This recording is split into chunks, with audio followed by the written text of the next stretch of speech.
21 Lessons for the 21st Century, Part 4. Part 5. Resilience. How do you live in an age of bewilderment when the world story have collapsed and no new story has yet emerged to replace them? 19. Education. Change is the only constant. Human is facing unprecedented revolution. All our world stories are crumbling, and no new story has so far emerged to replace them. How can we prepare ourselves and our children for a world of such unprecedented transformation and radical uncertainties? A baby born totally will be 30 something in 2050. If all goes well, the baby will still be around in 2100 and might even be an active citizen of the 22nd century. What should we teach that baby that will help him or her survive and flourish in the world of 2050 or of the 22nd century? What kind of skill will he or she need in order to get a job, understand what's happening around him or her, and navigate the maze of life? Unfortunately, since nobody knows what the world will look like in 2050, not to mention in 2100, you don't know the answer to this question. Of course, humans have never been able to predict the future with accuracy, but today it's more difficult than ever before, because once technology enables us to engineer bodies, brains, and minds, we will no longer be able to certain anything about anything, including things that previously seemed fixed and eternal. 1,000 years ago, in 1018, there were many things people didn't know about the future, but they were nevertheless convinced that the basic feature of human society were not going to change. If you live in China in 1018, you knew that by 1050, the Song Empire might collapse.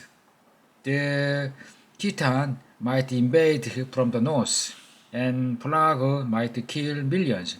However, it was clear to you that even in 1050, most people would still work as farmers and weavers. Rulers would still rely on humans to staff their army and broodmakers. Men would still dominate women. Life expectancy would still be about 40, and the human body would remain exactly the same. For that reason, in 1018, poor Chinese parents taught their children how to plant rice and weave silk. Wealthier parents taught their bodies how to read the Confucian classic, write calligraph, or fight on horseback, and they taught their girls to be modest and obedient housewives. It was obvious that his skill would still be needed in 1050. In contrast, today we have no idea how China or the rest of the world will look in 2050. You don't know what people will do for a living. You don't know how armies and bureaucracy will function, and you don't know what gender relation will be like. Some people will probably live much longer than today, and the human body itself might undergo an unprecedented revolution thanks to bioengineering and direct brain-to-computer interface. Much of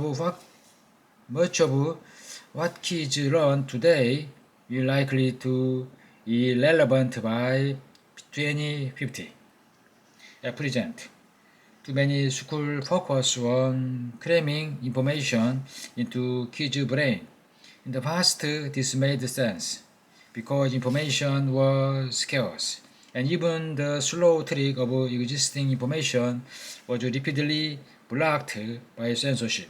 If you live, say, in a small provincial town in Mexico in 1800, it was difficult for you to know much about the wider world. There was no radio, television, daily newspaper, or public library. Even if you were literate and had access to a private library, there was not much to read other than novel and religious tracts. The Spanish Empire heavily censored all text printed locally and allowed only a dribble of vetted publication to be imported from the outside. Much the same was true if you lived in some provincial town in Russia, India, Turkey, or China. When modern school came along, teaching every child to read and write and imparting the basic facts of geography, history, and biology, they represented an immense improvement. In contrast, in the 21st century, we were flooded by enormous amount of information, and the censor don't even try to block it. Instead, they are busy spreading misinformation or distracting us with irrelevancies. If you live in some provincial Mexican town and you have a smartphone, you can send many lifetimes just reading Wikipedia, watching TED Talks, and taking free online courses. No government can hope to conceal all the information it doesn't like. On the other hand, it's alarmingly easy to inundate the public with conflicting reports and red herrings. People all over the world are but a click away from the latest account of the bombardment of Aleppo or of melting ice caps in the Arctic. But there are so many contradictory accounts that it's hard to know what to believe. Besides, countless other things are just a click away as well, making it difficult to focus. And when policy and science look too complicated, it's tempting to switch to some funny cat video, celebrity gossip, or photo. In such a world, the last thing the teacher needs to give her pupil is more information.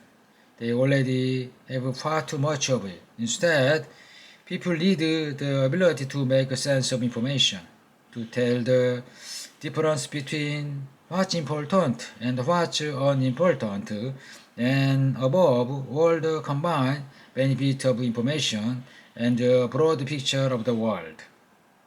In truth, this has been the idea of Western liberal education for centuries, but up till now, even many Western schools have been rather slack in fulfilling it. Teachers allow themselves to focus on imparting data while encouraging students to think for themselves. Due to their fear of authoritarianism, liberal schools have had a particular horror of grand narratives. They assume that as long as we give students a lot of data and a modicum of freedom, the students will create their own picture of the world. And even if this generation fails to synthesize all the data into a coherent and meaningful story about the world, there will be plenty of time to construct a better synthesis in the future. We have now run out of time. The decisions we'll make in the next few decades will shape the future of life itself, and we can make these decisions based only on our present worldwide. If this generation lacks a comprehensive view of the cosmos, the future of life will be decided at random.